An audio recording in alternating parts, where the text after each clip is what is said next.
Are you struggling to keep up with PR and SEO best practices? Because I do. If you also feel like you can't find the right strategy to get your brand noticed, we're going to fix all that in one video. Here are 3 things you're going to walk away with knowing. What is the one thing you can start doing today to improve your search ranking? How can you get your brand in front of a bigger audience? And how to improve your GEO in 2026. And all of this starts in one place, which is digital PR. Spend only a few minutes with me today and you'll walk away with a much better understanding of how to get 10 times more attention for your brand. You're also going to learn how the PR and SEO world are changing rapidly in 2026 so that you can stay ahead. We know because we've analyzed millions of trend signals around SEO, GEO, and PR to identify the strategies, the tips and tricks, and the secrets that actually get results and don't waste your time. On that note, I'm going to show you how to stop wasting your time right now.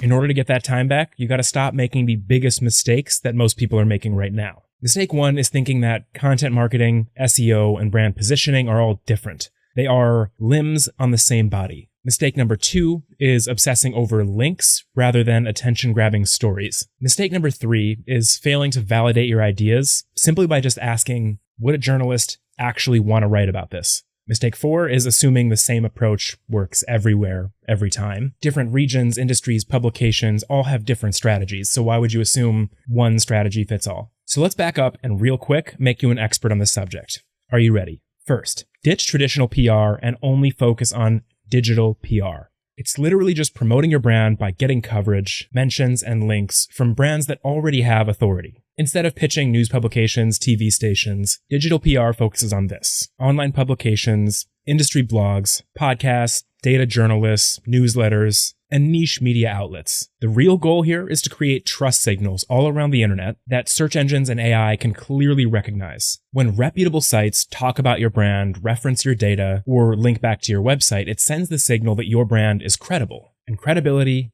is currency. So let's talk a little bit about how digital PR differs from traditional PR. Traditional PR is generally about mass exposure. You send out a press release, you hope it gets picked up, and you measure success by how many people might have seen it. Digital PR is different. It's more targeted, more strategic, and way more measurable. You're not just looking for press, you're looking for authority. And that authority is going to show up in several ways. High-quality backlinks, brand mentions on trusted websites, citations that AI is going to pull into organic search results, and long-term visibility in organic search. The big difference here is that traditional PR might give you a big spike right away, but digital PR is going to increase and compound over time. Now here's why digital PR has to replace traditional PR. Google is smarter now. That means it's actually evaluating brands. AI search is doing more than just trying to find you an answer, it's trying to find you a trusted answer. And it's going to do that by evaluating who's talking about you, where you're mentioned, how often you're cited, and whether respected outlets actually reference your expertise. And all of that matters now way more than ever. Digital PR creates those signals in a way that traditional SEO just cannot. You can optimize your page perfectly, but if nobody's talking about your brand...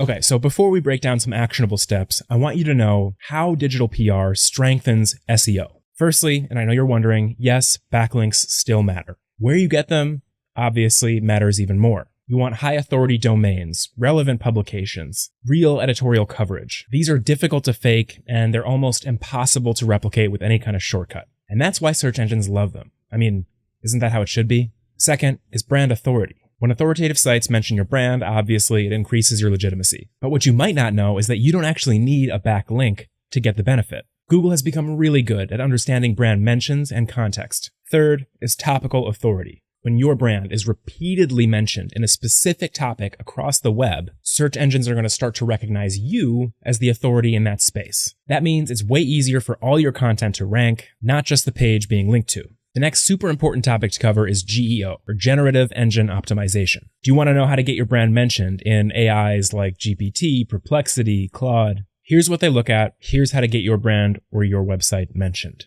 News articles, blog posts, research reports, expert quotes, and data studies. Get your brand into these, and AI is going to start citing your brand, quoting your data, and recommending your product or service. So here's how you can create a successful digital PR campaign. So you all know Brian Dean, SEO expert, co-founder of Exploding Topics. I asked him how he was able to build the newsletter and the blog so quickly. And this is one of the things that he said. When journalists search for something, like percentage of internet traffic that is mobile, They're looking to get data that they can quote in an article or a blog post. Brian made sure to include exactly what they were looking for at the top of the article where it's easy to see right away. Now, you might see that as counterintuitive.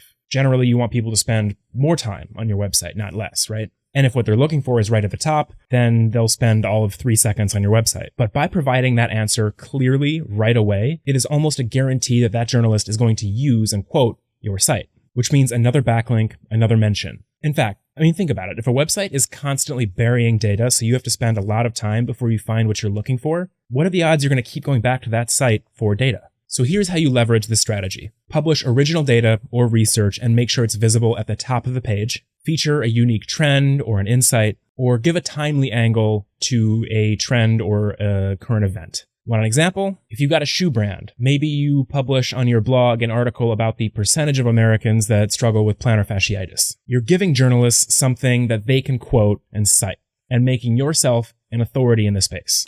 So here's how to get started at square one. Identify trending topics, and here is a great place to start. Track media mentions, find journalists' contact information, measure link quality and coverage impact. Trend analysis tools like Exploding Topics help you find stories. Media databases help you pitch the right journalists. SEO tools help you evaluate whether coverage is actually improving your rankings. And if you're looking for any tools to accomplish a specific task, just let me know a little bit of context in the comment section and I'll find one that's right for you. Digital PR is a long-term growth strategy. It can drive authority, visibility, and give you a competitive advantage in SEO and in AI search. In 2026, brands that embrace digital PR are going to care more about trust and entertainment than they do backlinks. And that's how you get discovered, cited, and recommended at scale. If you want more videos about SEO, GEO, PR trends, drop me a comment below and let me know what you want to learn more about, and I'll make sure to make a video just for you. As always, thank you for watching, and I'll see you in the next video.